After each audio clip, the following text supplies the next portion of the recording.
오늘 우리에게 주신 하나님의 말씀 에스겔서 14장 1절부터 8절은 뭔가 우리를 좀 깜짝 놀라게 하는 말씀입니다. 오늘 우리가 읽은 말씀을 보면요, 하나님이 굉장히 화가 나셨어요. 분노하셨는데 왜 분노하셨냐면 모욕감을 느끼신 것 같으셔요. 하나님은 모욕감을 느끼며 지금 분노하십니다. 오늘 1절부터 3절 그리고 4절 앞까지 보면요, 하나님이 굉장히 지금 뜨거우십니다. 왜 뜨거웠는지는 우리가 그 이유를 압니다. 선지자 에스겔 앞에 이스라엘의 장로들 몇이 와서 앉았습니다. 1절에 그렇게 되어 있죠. 이스라엘 장로 두어 사람이 나와 내 앞에 앉으니, 여기서 나는 선지자 에스겔입니다. 여호와의 말씀이 내게 임하여 가라사대, 인자야, 이 사람들이 자기 우상을 마음에 들이며 죄악에 거치는 것을 자기 앞에 두었으니 그들이 내게 묻기를 내가 조금인들 용납하랴. 그런즉 너는 그들에게 말하여 이르라, 나 주 여호와가 말하노라. 자, 이 얘기가 무슨 상황인지 아시겠죠? 이스라엘의 장로들이 에스겔 선지자 앞에 나와서 앉았습니다. 뭐 차나 한잔 하자고 온 건 아니에요. 선지자 앞에 나왔을 때는 하나님 앞에 묻고 싶은 게 있는 거죠. 그리고 하나님 앞에 대답을 듣고 싶은 게 있는 겁니다. 하나님의 도우심을 구해야 돼요. 왜냐하면 지금은 위기의 상황입니다. 예루살렘이 언제 멸망할지 모르겠어요. 아니, 벌써 멸망한다는 이야기가 들렸어요. 그러니까 멸망한다는 소문, 그것만 힘든 게 아니죠. 주변은 벌써 전쟁, 그리고 포위, 가난, 기근, 불안한 분위기들, 참 어려운 상황에서요, 이스라엘 장로들이 하나님 앞에 묻기 위해서 에스겔 앞에 가서 앉습니다. 뭔가를 기대하면서 왔죠. 얼마나 꽤 괜찮은 사람들입니까? 어려운 환경 앞에서 하나님 앞에 물으러 나온 거예요. 좋은 사람이죠. 그리고 이 사람들은 더더군다나 이스라엘의 장로들입니다. 어디 저기 무슨 야만족의 추장들이 아니에요. 이스라엘, 그러니 그 당시만 해도 가장 소위 말하는 고등적인 종교에, 그 중에서도 가장 존경받는 사람들이에요. 정말로 윤리적인 종교를 따랐던 사람들이고 거기에서도 존경받는 사람들이니 이 사람들의 행동에는 뭐 그렇게 거칠 것이 없는 사람들입니다. 아마 이 사람들 사람 죽인 적 한 번도 없었을 거고요, 남의 거 훔친 적 없었을 겁니다. 거짓말한 적 별로 없었을 거고 약속했다 깨뜨린 적도 별로 없는 사람들이에요. 그런 이스라엘의 장로들 두엇이 지금 그 앞에 나와 있는 겁니다. 이 정도 되면 하나님이 기뻐 받으실 만한 사람 아닙니까? 이런 사람들이 위기의 상황에 하나님께 물으러 나왔으면 하나님께서 막 대답해 주셔야 될 것 같아요. 그런데 하나님은 뭐라 그러셔요? 내가 이 사람들이 나한테 묻는 걸 허락해야 되냐? 이 사람들이 나에게 묻는 거 듣기도 싫대요. 얘네들이 도대체 뭘 믿고 와서 나에게 묻겠다고 여기 앉아 있는 건지, 이들이 묻는 말에 내가 듣기라도 해야 되냐? 대답하는 거는커녕 내가 들어야 될 필요까지 있겠냐라고 지금 에스겔에게 귓속말을 하시는 겁니다. 누군가 와서 앉았어요. 하지만 이 사람도 꼴도 보기 싫죠. 그러니 에스겔에게 얘기하는 거예요. 내 이 사람들 말 들어야 되는 거냐? 먼저 말해버리십니다. 듣기도 전에 말하는 거예요. 그런 적들이 있으시죠? 누가 여러분들에게 조금 마음에 안 드는 사람이 와요. 분명히 나에게 뭔가 부탁하러 온 겁니다. 들어봐야 됩니까? 들을 필요도 없죠. 내가 하고 싶은 말 그냥 그거 하고 돌려보냈으면 좋겠어요. 지금 하나님이 그러십니다. 여호와 하나님, 그 은혜롭고 자비로우시니가 어떻게 이스라엘의 장로들에게 이렇게 매몰차게 이렇게 분노를 표현하십니까? 이유는 있어요. 4절부터 보면 왜 그렇습니까? 이 사람들이 다른 건 아닙니다. 3절 보시면 자기 우상을 마음에 들이며 죄악에 거치는 것을 자기 앞에 두었어요. 이 장로들 마음 안에 우상을 세워놨대요. 우상을 드렸습니다. 오늘 설교의 제목이죠. 우리의 마음에 들여놓은 우상이요. 이 장로들은 우상을 마음에 들여놨어요. 들여놨다는 건 고이 들여와서요, 잘 세워놨다는 겁니다. 이 사람들의 마음 안에는 우상들이 서 있어요. 이 사람들의 눈앞에는 뭔가가 서 있는데 그것들은 이 사람들을 넘어져서 죄악에 빠뜨리는 것, 다시 말하면 그 마음 속에 세워놓은 그 우상은 눈앞에도 지금 있는 겁니다. 마음에는 우상이 서 있고 그리고 눈앞에도 그 우상이 서 있는데 이 사람들은 지금 하나님 앞에 뭔가를 물으러 나왔다는 거예요.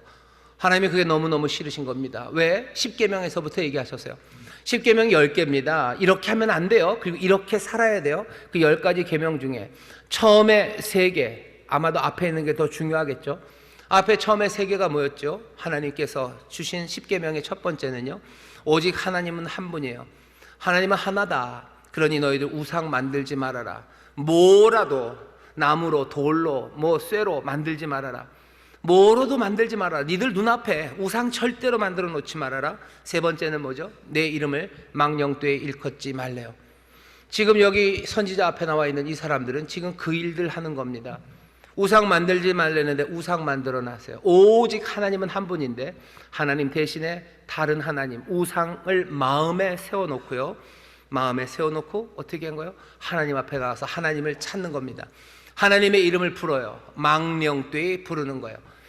다른 사람을 사랑하면서 너 사랑한다고 말하면 이걸 이름을 대야 되는데 이름 대기가 참 어려워요. 여기 이름들이 많으셔서 사실은 영순이를 사랑하면서 영숙이한테 가서 영수가 너를 사랑해. 그러면 듣는 영숙이가 기분이 좋겠습니까? 몰랐을 때는 영숙이가 좋아해요. 하지만 영숙이는 빤히 알아요. 그 마음에는 누가 있어요? 영순이가 있어요. 눈앞에는 영순이가 아른거려요. 그런 사람이 와서 나에게 영수가 내가 널 사랑한다 그러면 영숙이는 뭐야? 그 이름 닥쳐 그러는 거예요. 그죠? 그 이름 부르지도 마요. 내 이름 부르지도 마. 내 이름 부르지도 마. 하나님께서 지금 미리 말씀하시는 거예요. 와서 뻔히 얘기할 거예요. 여호와 하나님 우리에게 대답해 달라고. 여호와 당신은 나의 하나님. 여호와 당신이 하나님이셔요. 내 하나님이셔. 아니 우상을 마음에 새겨놓고 그 눈앞에 그것을 생생하게 둔 채로 나에게 와서 나를 하나님이라고 부르며 도움을 청하는 거, 내가 그거 들어줘야 되냐는 거야. 내가 그거 들어줘야 되냐. 지금 하나님 굉장히 화 많이 나 계십니다. 문제는 반대쪽에 있는 사람이에요. 이스라엘의 장로들은요, 이 사람들은 문제가 뭔지 몰라요. 왜? 그러니 여기 왔겠죠. 자기들의 마음에 우상이 서 있고 눈앞에 우상이 있는 채로 하나님 앞에 나왔고 하나님이 그것들에 대해서 모욕감을 느끼시고 분노하고 계시고 지금 아주 뜨거우시다는 걸 안다면 지금 여기 한가하게 에스겔 앞에 나와서 앉아 있을 수 없어요. 내가 죄를 짓고 하나님의 그 분노를 산 사람이라면 도망가든지, 그죠?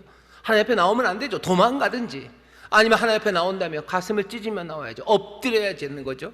근데 이 사람들이 멀쩡하게 와서 가만히 앉아 있는 걸 보면 이 사람들은 지금 이 심각한 문제가 자기들의 문제인지 모르는 겁니다. 자기들의 마음 안에 우상이 세워져 있다는 걸 모르는 거예요. 자기들의 눈앞에 우리를 넘어뜨려 죄에 빠뜨리게 하는 그 우상이 내 눈앞에 있다는 걸 사람들은 모르는 거예요. 눈앞에 우상이 있다는 건 뭐죠? 우상을 내가 따라간다는 거예요. 우상을 나 늘 따라갑니다. 내 눈앞에 늘 그 우상이 있어요. 내 마음에 우상을 세워놓으면 늘 그 우상은 우리의 눈앞에 있습니다. 그리고 장로들은 그 문제를 몰라요. 이 문제는 굉장히 심각한 게 분명합니다. 오늘 이 짧은 1절부터 8절까지에 계속해서 반복돼요. 3절, 4절, 7절 세 번이나 같은 말을 하셔요. 마음에 우상을 들여놓았고 너희를 죄악으로 넘어뜨리게 하는 것들을 네 얼굴 앞에 세워놨다는 거예요. 너 마음에 우상을 세워놨고 너를 죄악으로 넘어뜨리는 것 네 얼굴 앞에 있네. 이게 세 번이나 말합니다. 왜? 이 사람들이 그걸 모르기 때문이에요. 오늘 여기 여러분들도 이스라엘의 그 두어 장로들처럼 별 생각 없이 맑은 눈을 가지고 지금 하나님 앞에들 앉아들 계셔요. 여러분들도 하나님 앞에 뭔가 물으러 나오셨어요. 하나님 앞에 도움을 청하러 나오셨어요. 험한 세상입니다. 거기에서 여러분들 이 이스라엘의 두어 장로처럼 어쩌면 세상 사람들보다 훨씬 더 경건하게 여러분들 거룩하게 사시는 분들이실 거예요. 여러분 별일 없을 거라고 생각하고 나오셨어요. 별일 없을 거라고 생각하고 나오셨어요. 아닌가요? 여러분들 어제 사람을 죽이고 여기 오신 분 있으셔요? 그러면 이렇게 멀쩡하게는 못 앉아 있죠. 사람 죽인 분은 못 옵니까? 예, 와야죠.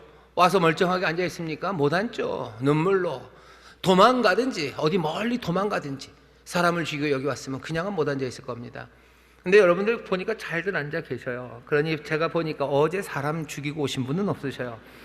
그리고 어제 무슨 로데오 저 뒤에서 뭐 난장판을 치고 놀다가 오신 분은 없으셔요.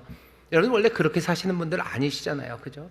이스라엘의 두어 장로처럼 그렇게 거룩하게 살려고 애쓰시고 특별하게 선을 넘고 뭐 그렇게 나쁜 짓 하고 살지 않으셔요.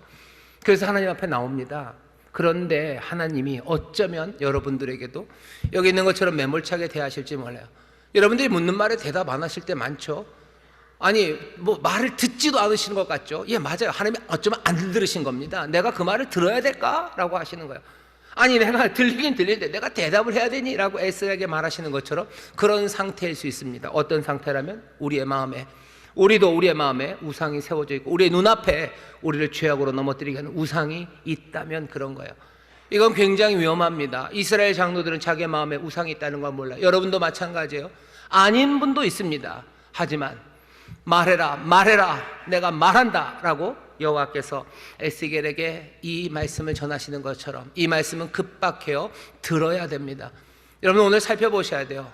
내 마음 안에는 우상이 세워져 있는지, 도대체 내 마음에 우상이 세워져 있다면 그때는 심각합니다. 내 마음에 우상이 세워진 채로 내 눈앞에 나를 넘어뜨리게 하는 우상이 생생하게 서 있는 채로 하나님 앞에 나와서 앉아 있다면 와봤자 별 소용없어요. 하나님 모욕당하고 계셔요. 그러면서 하나님의 이름을 부를 때마다 하나님은 점점 더 분노의 게이지만 점점점 올라가시는 거예요. 들어야 되나? 내가 이 얘기를 계속 들어야 되나? 언제까지 참아야 되나? 화를 돋구러 오시는 거지. 하나님 앞에 은혜 그리고 하나님 앞에 도우심을 받기는 어렵습니다. 우리는 하나님의 은혜가 필요한 사람들이에요. 은혜 안에 정말로 우상이 세워져 있다면 그것들을 확인하고 그 우상들을 쓰러뜨려야 됩니다. 오늘 본문에서 말하는 거야. 그 우상에서 너희의 마음을 돌이켜라. 너희들 그 우상에서 너희의 눈을 돌이켜라. 분명히 말씀하십니다. 오늘 우리 마음 안에 세워져 있는 우상들 확인하시고 그 우상에서 마음을 돌이키시고 눈을 돌이키시기를 주의 이름으로 축원합니다. 이게 왜 이렇게 중요합니까? 죄라는 게 그렇게 생겨 먹었어요. 죄는 우상 숭배입니다. 십계명 제일 앞에 나오죠. 하나님 한 분이시다. 우상 섬기지 마라. 우상 숭배서부터 어떻게 살아야 되는지, 어떻게 하면 안 되는지를 가르치는 처음 시작이 그래요. 죄라는 게 꼭 행동으로만 나타나는 건 아니에요. 우리는 그냥 그렇게 생각하고 싶어요. 아, 죄라는 건 뭔가 행동이 나쁜 거겠지. 아니면 그것도 아니라면 내 마음에 나쁜 생각을 하는 거 그게 죄겠지라고 생각. 누구를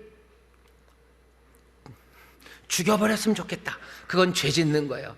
진짜로 죽이는 것도 죄고 내 마음에 누구를 죽여버렸으면 좋겠다. 그것도 죄. 그건 알겠어요. 근데 나는 남들 죽여버리고 싶다는 생각 한 번도 해본 적이 없어요. 남의 아니 그런 생각 한 적이 없어요. 그럼 난 죄인이 아닌 것 같은데. 아니요, 성경은 그렇게 얘기하지 않습니다. 오늘 뭐라고 얘기하셔? 뭐가 죄래요? 네 마음에 우상을 세워놓으면 그게 죄래요. 아, 우상이 어떤 우상인데요? 막 불나고 이빨 이래가지고 우리 속에서 히히히 뭐 옆 사람을 죽여라, 뭐 뒤에 걸 뺏어라, 도둑질하러 가자, 테러하러 가자, 그런 우상 아닙니다. 여기 이스라엘 장로들 마음에 그런 우상이 있지 않아요. 여러분들의 마음에도 그런 우상이 있지 않습니다. 그러나 우리에게 우상이 있다고 얘기해요. 잘 살피셔야 됩니다. 내 마음에 악독한 생각이 있어서 내가 죄인이 아니에요. 내가 정말로 악독한 짓을 벌였기 때문에 죄인이 아니에요. 내가 내 안에 우상 숭배가 죄인 것처럼 어쩌면 죄가 우상 숭배입니다. 내 안에 우상이 세워져 있는 거 그거 심각한 문제예요. 무슨 얘기인지 잘 모르시겠죠. 그러니 알아라, 말해라, 말해라 세 번이나 강조하고 계시는 겁니다. 우상은 성경이 뭐라고 얘기하십니까? 인간의 마음에 세워진 내적인 우상, 우리 마음 안에 우상이 세워져 있는데 이건 다른 것 아닙니다. 여러분들에게 하나님보다 더 중요한 것, 그것이 여기 세워져 있으면 그것이 우상이에요. 내 마음에 하나님보다 더 중요한 것, 하나님보다 더 무거운 것이 나에게 있습니까? 그게 우상이에요. 내가 그 우상을 세워놓은 겁니다. 무엇이든지 하나님보다 내 마음을 더 많이 차지한 게 있어요. 그거 우상입니다. 하나님보다 내 마음을 더 이끌어가는 게 있어요. 그거 우상입니다. 하나님께서 우리에게 바라시는 바는 정말로 우리의 삶의 의미 그리고 삶의 모든 것이 하나님 위에 세워져 가기를 바라셔요. 그런데 그것 아니라 다른 것 위에 세워놓으면 그건 죄예요. 아, 그러면 그건 하나님이 너무 쪼잔하셔서 그런 것 아닙니까? 아니요. 하나님 우리를 사랑하셔서 그러시는 거예요. 왜? 우리의 삶이 모든 것이 하나님 위에 서 있지 않고 다른 것 위에 서 있는다면 우리의 삶은 결국은 무너집니다. 왜? 세상은 변하고 흔들려요. 변하지 않고 흔들리지 않는 것, 영원한 것 위에 우리의 삶을 세워놓기를 원하시는 거예요. 우상 숭배하지 말아라. 그게 너희들이 우상을 숭배하면 나 자존심 상하고, 너희들이 우상 숭배하면 나 진짜 기분 나빠. 그러니 우상 숭배하지 마라. 너희들이 나를 경배하는 거 난 그게 너무너무 좋고 난 그래서 그 영광 받는 그 재미로 사는데 그걸 뺏어가냐? 하나님 그러시는 거 아니에요. 우리가 찬송 안 한다고 해서 하나님이 찬송 받지 못할 뿐 아닙니다. 온 세상이, 온 우주가 하나님의 찬송이에요. 하나님에게 영광을 올려드리는 거 얼마든지 많아요. 하나님이 우리에게 우상 숭배하지 말고 나를 예배하라는 것, 예배가 고파서 뭐 그게 부족해서, 하나님이 부족해서 그거 원하시는 거 아닙니다. 우리가 우상 숭배하고 우리의 삶을 하나님 말고 다른 것 위에 세워놓으면요, 우리의 삶은 결국은 흔들리고 무너지고 쓰러질 수밖에 없어요. 우리의 마음 안에 세워진 우상은 영원하지 않습니다. 이것들은 흔들리고 넘어져요. 흔들리고 넘어질 뿐만 아니라 더 슬픈 건 뭡니까? 이 우상이 흔들리고 넘어지지 않아서 내가 끝까지 붙잡아서 제대로 붙잡았을 때 문제예요. 붙잡고 나면 그것은 뭐예요? 허무합니다. 흔들릴 뿐 아니라 그것들은 허무한 아무것도 아닌 nothing이에요.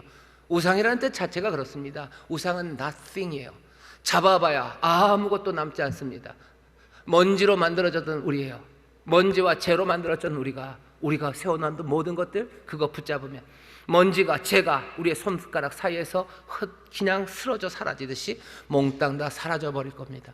하나님께서 우리에게 우상 숭배하지 말라라, 우상 숭배라는 그 죄에 짓지 말아라 하는 것은 그건 하나님의 자존심 때문에 하시는 말씀이 아니에요. 우리에게 생명을 주시려고 하시는 말씀입니다. 주는 우리에게 생명을 주시되 더 풍성히 얻게 하시기 위해서 이 땅에 오신 진리시지, 그 진리와 말씀은 우리에게 생명을 주시려는 거지, 뭔가 다른 목적이, 우리를 재앙으로, 우리를 망치려고 다른 목적이 있어서 주시는 말씀이 아닙니다. 여러분들, 죄, 우상숭배입니다. 우상숭배 죄입니다. 하나님보다 더 중요하게 여기는 것, 하나님보다 더 크게 내 마음을 차지하는 것, 하나님보다 더 내 삶을 이끌어가는 그것이 무엇이 되었든 간에 그것이 우상임을 여러분들 분명히 확인하시기를 주의 이름으로 축원합니다. 그러면 뭐 다 없애버려야 됩니까? 아니요, 다 없애지 마셔요. 다 없애지 마셔요. 하나님이 내 삶의 중심에, 내 하나님으로 딱 주님이 서시면 돼요. 그리고 그 다음에 나머지 좋은 것들, 그것들은 그냥 그 앞에 엎드러져 있으면 됩니다. 거기 있는 것들 따라가면 돼요. 그런데 사람들은 그러지 못하고 우상으로 세우는 것들이 있습니다. 내가 우상으로 이것들을 세워놨는지 안 세워놨는지 어떻게 확인합니까? 얼마 전에 훌륭한 목사님들이 5월 달에 좀 돌아가셨어요. 제가 알기로는 두 분입니다. 한 분은 우리 원로 목사님, 한 분은 팀 켈러라고요. 굉장히 유명한 미국의 목사님이 돌아가셨는데, 그 양반이 우상 얘기를 하면서 얘기했던 거 하나입니다. 우리 안에 우상이 있는 건 어떻게 알아요? 우상은 보통 좋은 것들입니다. 우리는 우리의 마음에 나쁜 거 세워놓지는 않아요. 물론 그런 사람들도 있어요. 내가 무슨 사람 100명을 도륙해 죽이겠다라는 사이코패스들, 자기가 100명 죽이는 게 자기의 삶의 우상이죠. 그게 내 삶의 목표인 그런 사람이 있겠지만, 그건 정말로 만에 하나, 10만에 하나고요. 보통은 내 우상은 좋은 것들입니다. 좋은 것들이죠. 뭐냐요? 자녀 사랑이에요. 내 배우자, 내 남편이에요. 그리고 어쩌면 내 삶의 풍요로움이에요. 사람들에게서 인정받는 거예요. 그런 것들이 내 삶의 우상으로 딱 서 있습니다. 근데 이게 우상인지 아닌지 어떻게 알아요? 자녀 사랑하지 말아야 되면, 아니요, 자녀 사랑하셔요. 우상 아닌 것으로 사랑하셔요. 근데 이것이 우상인지 그냥 사랑하는 건지 뭘 확인한다고요? 슬픔과 절망의 차이를 구분하는 겁니다. 우리의 삶에 고통이 와요. 내가 사랑했던 것들이 사라지고 그것들에 문제가 생기면 아프죠. 아픔은 우리를 슬픔으로 인도합니다. 하지만 그 슬픔 중에 어떤 것들은 위로받게 돼요. 그리고 위로받을 수 있습니다. 내가 뭔가를 잃어버리고 그리고 그것이 깨져서 슬픔에 빠졌는데 내가 위로받을 수 있다면 이건 우상은 아니에요. 우리가 그냥 사랑했던 것들이죠. 하지만 어떤 것들은요, 내가 그것들을 사랑했는데 그것이 문제가 생기고 그것들을 상실했을 때 내 삶의 고통 그리고 슬픔으로 와요. 그리고 이 슬픔은 절대로 위로받을 수 없어요. 그러니 절망으로 빠져들어갑니다. 그러면 처음에 있었던 이것들은 뭐예요? 내 삶의 우상으로 서 있었던 거예요. 이것보다 더 중요한 게 없기 때문에 위로받지 못합니다. 가장 궁극적인 걸 잃어버렸기 때문에 다른 어떤 것로도 만회되지 않습니다. 예를 들어보면 직장에서 살아가는 삶이, 직장 생활이 내 삶의 우상인 사람이 있어요. 직장 생활이 나에게 부요함을 가져다 주죠. 그리고 내게 힘을 가져다 주고 사람들에게 인정받을 수 있게 해줘요. 그러니 내 삶에 있어서 하나님보다 그게 제일 중요합니다. 내 마음은 직장 생활이 다 차지하고 있어요. 내 삶을 이끌어가는 건 성공적인 직장 생활이라는 그 우상이에요. 직장에서 무슨 일이 있어서 잘립니다. 아니면 회사가 문을 닫아요. 아프죠. 그리고 슬픕니다. 이 슬픔을 어떤 사람들은 위로받아요. 아내의 따뜻한 말 아니면 자녀들의 응원 소리 하나에 다시 위로받고 일어설 수 있습니다. 그러면 이 사람에게는 처음부터 그 직장이 궁극적인 건 아니었어요. 그냥 내가 사랑했던 일이고 내가 열심히 살았던 내 삶의 한 부분이었죠. 하지만 어떤 사람은 직장 잃어버리면 그것으로 인하여 슬퍼하고요, 그 슬픔에서 절망으로 빠져요. 위로받지 못해요. 자녀들이 뭐라고 하는 말 듣기 싫어요. 아내의 따뜻한 말, 그거 더 짜증날 뿐이에요. 심지어 하나님 앞에 나와서 기도할 마음도 없어요. 하나님 앞에 이 일이 모든 것들이 합력하여 선을 이룬다는 전도사님, 목사님의 이야기가 듣기도 싫어요. 말도 안 돼요. 그리고 나는 점점 더 내 인생은 어둡고 절망으로 빠져들어가요. 절망했다고 해서 모두가 다 자살하고 죽는 건 아닙니다. 하지만 절망에 빠져들어가세요. 거기서부터 삶은 엉망이 되어가는 거예요. 아예 쾌락으로 가든지 아니면 아주 퇴폐적으로 살든지 아니면 제멋대로 살기 시작하고 극단적인 경우에는 그냥 어둠에서 벗어나지 못합니다. 우리에게 우상이 있어요. 자녀 우상이 될 수 있어요. 자녀가 내 삶의 우상입니다. 그러니 나는 자녀에게 마음을 다해 힘을 다해요. 내가 자녀를 하나님보다 더 사랑합니다. 내 마음에 하나님보다 더 중하고 내 마음에 더 많은 것들을 차지해요. 내 삶을 이끌어가는 것, 내 삶을 끌어가는 것은 이리로 저리로 내 삶을 움직이는 것은 내 자녀지 하나님은 아니에요. 물론 하나님도 내 삶을 이끌어갑니다. 하지만 내 자녀가 더해요. 이런 사람들 어떻게 됩니까? 고통이 와요. 내가 그렇게 사랑했던 자녀가 나를 배신을 했어요. 아니면 그렇게 사랑했던 내 자녀가 사고로 죽었어요. 그럼 어떡합니까? 이 고통은 우리를 슬픔으로 몰고 가요. 위로받을 수 있습니까? 어쩌면 내 자녀 대신에는 남편의 위로가 되는 사람들, 아니면 그것도 아니라면 내가 하나님 앞에 나와서 하나님의 은혜 붙잡았을 때 거기서 위로가 되는 사람들, 그 사람들은 자녀를 정말로 헌신적으로 사랑했다 할지라도 자녀가 우상은 아니에요. 하지만 어떤 사람들은 자녀 잃고 나면 자녀가 나를 배신해서 잃던지 사고로 잃던지 그 고통이 가져다는 슬픔, 그 슬픔에서 빠져나오지 못합니다. 절망하는 거예요. 남편도 대답이 되지 않아요. 좋은 데 놀러 가자, 그것도 안 돼요. 억울해요. 슬퍼요. 그리고 모든 것이 무너졌어요. 누구도 나를 위로할 수 없어요. 하나님 말씀 그거 안 돼요. 천국의 소망 그딴 소리 하지 말라고 절망으로 빠져들어갑니다. 왜 그런 거예요? 자녀가 그 삶의 우상이었기 때문입니다. 여러분들 내 삶의 우상이 뭔지 잘 보셔요. 나를 절망으로, 세상에 왜 요즘 절망의 몸짓이 많아져요? 왜 이 땅에 절망의 언어들이 많습니까?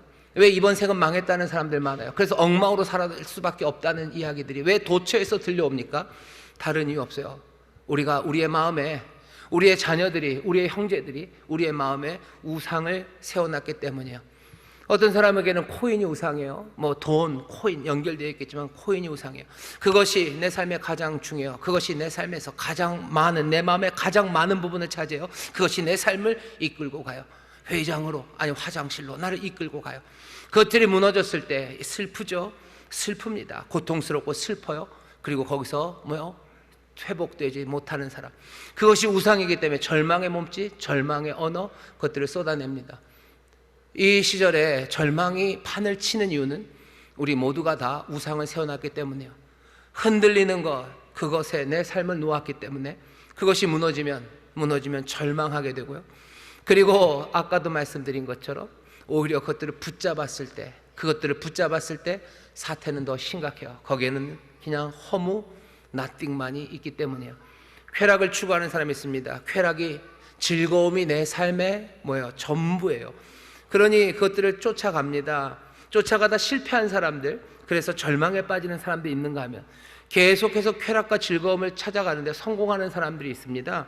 점점 그죠?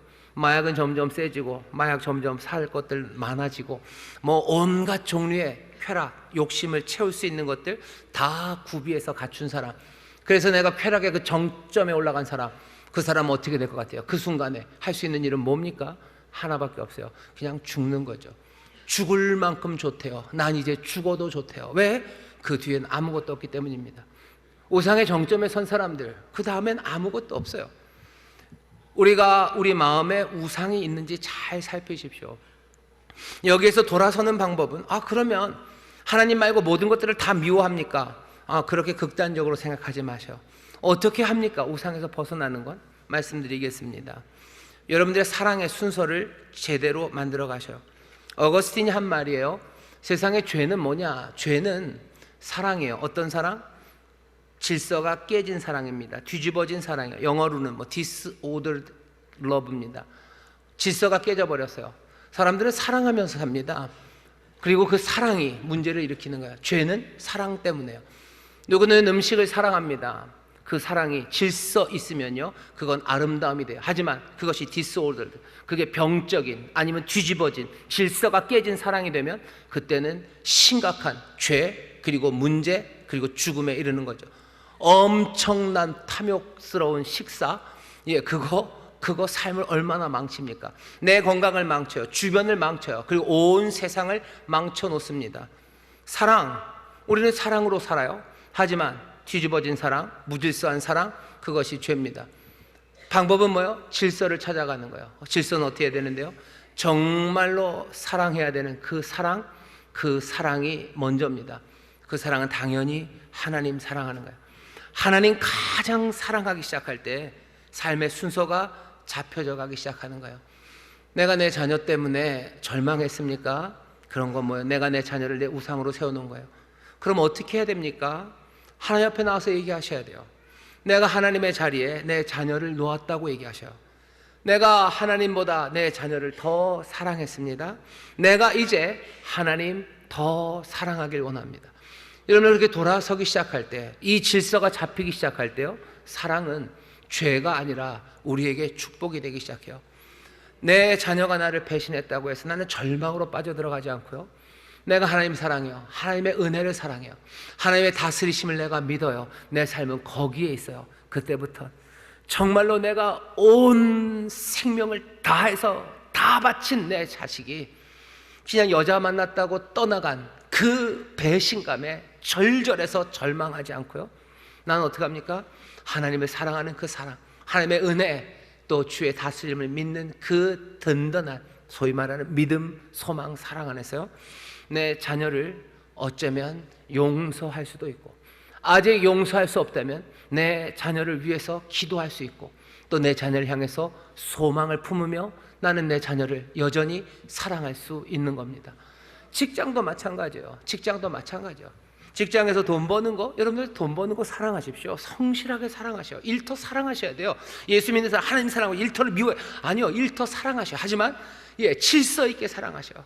그러면 내가 이 일터에서 잘 될 때도요, 그것을 탐닉하며 끝까지 어디 끝 갈 때 모를 때 가지 않아요. 하나님의 은혜 안에서, 하나님의 도우시는 마음 안에서 겸손하게 내가 그 직장에서 일을 사랑하고, 내가 그 안에서 이루어지는 벌어지는 모든 일들로 하나님 앞에 감사하고 서로에게 감사하며 그 일을 합니다. 직장의 일들이 무너지고 사람들에게 배신당하고 사기당하고 무너질 때는 어떡합니까? 그때도 마찬가지죠. 이게 무너졌으니 내 삶은 끝입니까? 아니요, 하나님의 사랑과 은혜를 믿어요. 하나님께서 내게 충분히 주심을 믿어요. 하나님을 나는 사랑합니다. 그 사랑 안에 있는 것으로 충분해요. 그러니 내 삶에서 이 직장 생활을 망치는 사기꾼들, 아니면 게으름으로 이 일을 망쳐버린 내 부하 직원들, 말도 안 되는 결정으로 이 내 직장을 엉망으로 만든 상사들, 그들 때문에 절망하지 않아요. 오히려 하나님 안에서 소망을 품고 정말 이럴 필요가 없을 것 같지만 용서하게 되고요, 그리고 이들을 위해서 기도하기 시작합니다. 삶은 다른 삶을 살아가기 시작해요. 우리는 사랑하며 삽니다. 하지만 그 사랑의 순서를 잘 잡으셔요. 내 안에 우상 대신에 주님을 세우셔요. 그리고 나머지 그 좋았던 것들은요, 그냥 그 앞에 다 엎드리면 됩니다. 이것들 세워놓지 마세요. 주님 세워놓으시고 이것들 엎드려 놓으세요. 내가 주님 사랑하시고 내 안에 있는 그 선한 것들, 좋은 것들 하나하나 사랑하셔. 남편 사랑하십시오. 아내 사랑하셔요. 여러분들이 일하는 일터에서 그 일 사랑하셔요. 여러분들이 좋은 권력, 힘을 얻기 위해서, 삶의 안정을 위해서요, 수고하십시오. 하지만 하나님의 중심, 주님이 정말로 내 하나님이 되고 다른 어떤 것도 우상으로 세워지지 않을 때 우리의 삶은 정말로 하나님께서 복 주시는 그런 삶이 되는 줄 믿습니다. 우상을 세워놓은 채로 오면 하나님 뭐라 하셔요? 그 우상의 수대로 대답해 주겠대요. 우상의 수대로 너에게 그대로 응답해 주마. 우상이 허무하니 허무로 대답해 주겠다는 거야. 그것들이 흔들리고 넘어지니 너희들 흔들리고 넘어지는 절망의 삶으로 내가 대답해 주겠다고 하시죠. 하지만 흔들리지 않는 주님, 영원한 주님, 그 은혜의 주님, 그리고 그 능력의 주님이 우리 마음 안에 하나님이 되실 때 우리는 영원한 복을 누리는 겁니다. 그 은혜와 그리고 그 놀라운 풍성함을 누리게 됩니다. 여러분, 이 질서 있는 사랑하시기를 주의 이름으로 축원합니다. 이건 근데 쉽지 않아요. 왠지 아셔요? 우리가 우상을 떨쳐내기가 참 어렵습니다. 우상이 우리에게 실망을 가져다 주도요, 우리는 우상을 버리지 않습니다. 우상이 우리에게 실망을 줄 수밖에 없어요. 근데도 떠나지 않고 우리는 더욱더 우상에게 가까이 가죠. 예를 들어 볼까요? 여러분들이 사랑하는 연애 중이라고 생각하십시오. 생각만 해도 기분이 좋으시죠? 이제 막 연애하는 젊은 남녀라고 생각하셔. 이 여자가 남자를 사랑합니다. 우상처럼 사랑해요. 근데 이 남자가 그렇게 믿을만 합니까? 그렇지 않죠. 그렇다고 이 남자를 잡는다고 해서 인생이 확 핍니까? 그것도 아니죠. 사실은 넘어지기 쉽고 잡아봐야 별것 아니에요. 근데도 우상처럼 이 남자를 따라다니는 여자가 있어요. 이 남자가 이 여자를 실망시킵니다. 그럼 이 여자는 어떻게 해요? 이 남자가 내 우상이 됐구나. 이것 따라가면 안 되겠구나. 하나님 사랑하며 그렇게 사랑해야 되겠지. 그래야 자유함으로, 그래야지 평안함 가운데 내 삶이 이루어질 텐데, 그렇게 생각했으면 좋겠지만 그렇게 생각 안 합니다. 어떻게 생각해요? 남자가 떠나가면 이 여자는 어떻게 해요? 내가 더 사랑했어야 되는 거야, 그죠? 내가 더 말 잘 들고 더 맛있는 거 사주고 더 좋은 옷 사줬어야 되는 거야. 그러니 더욱더 내 삶에 우상으로 따라갑니다. 그러니 벗어나기 어려워요. 우상에 실망하면 버려야 되는데 그러지 못해요. 우상에 더 가까이. 그러다가 어쩌다 우상이 넘어지는 수가 있어요. 그러면 오면 되죠. 아니요, 우상이 넘어지면 우리는 어떻게 해요? 다른 우상을 하나를 탁 세워요. 남자를 사랑해서요. 근데 이 사람이 안 돼요. 이 사람이 안 되면 뭐합니까? 또 다른 남자로 가요. 그것도 아니면 그때는 죄송합니다만 그냥 다른 여자를 사귀기 시작해요. 여자를 사귀고 그것도 안 되면 고양이를 사귀어요. 아니면 그것도 안 되면 계속해서 딴 데로 딴 우상들을 세워놓습니다. 우상이 우리에게 실망을 줘도 우리는 우상에게 다가가고, 우상이 넘어진다 할지라도 우리는 다른 것들을 세워놔요. 우리는 그렇게 생겨 먹었습니다. 우리는 그렇게 생겨 먹었어요. 죄악이 우리 가운데 있다는 거, 우상 숭배가 죄고 죄가 우상 숭배라면 우리는 죄 가운데 태어났다는 이야기는 그런 얘기야. 우리는 우상에서 떠나기가 너무 어려운 사람들이고요, 우상이 무너지면 다른 우상을 촉촉촉촉 세우는 사람들입니다. 어찌합니까? 너무 절망적 아닙니까? 우리의 뒤틀린 사랑은 어떻게 순서를 잡습니까? 방법은 없어요. 우리는 다른 우상 쫓아가고 다른 우상 세우지만 우리의 모든 우상을 깨뜨리시고 우리의 마음에 오셔서요, 좌정하서 다스리시는 놀라우신 주님, 그 주님이 오셔야 됩니다. 장기판, 그 체스 같은 거죠. 체스판에 그 퀸이나 퀸을 팍 쳐버리는 다른 힘이 오셔야 돼요. 오늘 여기 이 떡이, 그리고 여기 이 잔이 있습니다. 우리 권사님들이 이 떡과 포도주를 준비하셨지만 그분들의 손을 빌어서 정말로 준비하신 분은 하나님이셔요. 하나님, 우리 아버지가 이 떡과 잔을 준비해 놓으셨어요. 오늘 여기 이곳에 이 떡과 잔이 있는 것은 다른 이유 없습니다. 우리를 위해서 살 찢기시고 우리를 위해서 피 흘리신 놀라우신 예수 그리스도 하나님이 지금 여기 오신 거예요. 말해라, 말해라, 말해라 라는 그 내용은 지금 여기 있는 겁니다. 여러분, 계속해서 들으셔야 돼요. 계속해서 우상을 세우고 그리고 우상을 따라가는 이 비참하고 이 어리석고 무지한 우리들에게 정말로 우상 대신에 참 하나님이 서야 내 삶에, 우리의 삶에, 인생들의 삶에 참된 행복이 있음을 아시고 우리에게 생명을 주시되 넘치게 주시려고, 영생의 복락을 주시려고 누가? 예수 그리스도, 그 놀라우신 주님이 오시는 겁니다. 오셔서 보이시는 건 뭐예요? 신실하신 사랑이에요. 십자가에서 죽기까지 변치 않으셔요. 신실하신 은혜로 부활하신 주님이십니다. 사망 권세 깨뜨리신 그 놀라운 권세와 힘과 그리고 그 지혜로 우리 가운데 오셔요. 이 은혜의 주님, 이렇게 사랑하시는 주님, 이렇게 능력 많으신 이가 우리 가운데 오셔서 우리 가운데 선다면 우리의 삶은 더 이상 다른 우상을 따라가야 될 이유가 없습니다. 예수님으로 충분합니다. 예수님으로 충분해. 하나님으로 충분해요. 여러분, 남편이 있어야 될 것 같죠? 아니요, 예수님으로 충분합니다. 사람들은 늘 주님이 플랜 B인 경우가 많아요. 내 남편이 다 못해주면 나는 플랜 B에게 오는 경우가 얼마나 많습니까? 내가 세상에서 만족할 때는 참 좋아요. 그게 어그러지면 플랜 B, 하나님. 아니요, 이 사랑이 뒤집어지셔야 돼요. 나는 하나님으로 만족합니다. 나는 그것으로 만족해요. 그리고 나는 내 직업을 사랑해요. 내 아내를 사랑해요. 나는 하나님의 사랑, 그 안에서 나는 충분합니다. 그 충분함 가운데서 내가 사랑하는 거지. 내가 여전히 목말라서 우물을 파듯이 여기저기서 다니는 거, 그건 비참한 삶이에요. 하나님은 우리를 비참하게 이리저리 구걸하며 다니는, 여기저기 삽질하며 다니는 사람으로 우리를 부르지 않으셨어요. 하나님의 사람은 여기저기 삽질하러 우물 파러 다니지 않습니다. 주님 안에서 충분해요. 그 충만함 가운데 그 자유함으로 우리는 사랑하는 거예요. 직업에 우리가 노예가 되지 않아요. 남편의 노예가 되지 않아요. 내 자녀의 노예로 살지 않아요. 세상의 인기에 노예로 살지 않아요. 예수님으로 충분하기 때문입니다.